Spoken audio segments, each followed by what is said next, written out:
hammaga. Bugun sizlar bilan Smart TVga qanday qilib telefonning xotirasidagi fayllarni o'tkazishni o'rganamiz.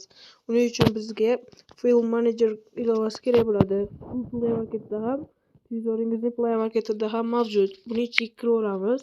Birinchi bo'lib televizordagi bu ilovadan mana bu Access From buyrug'ini tanlanadi.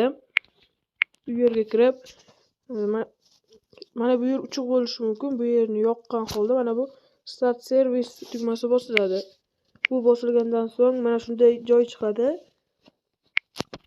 Va sizning telefoningizda mana bu yerda o'sha ilova chiqadi.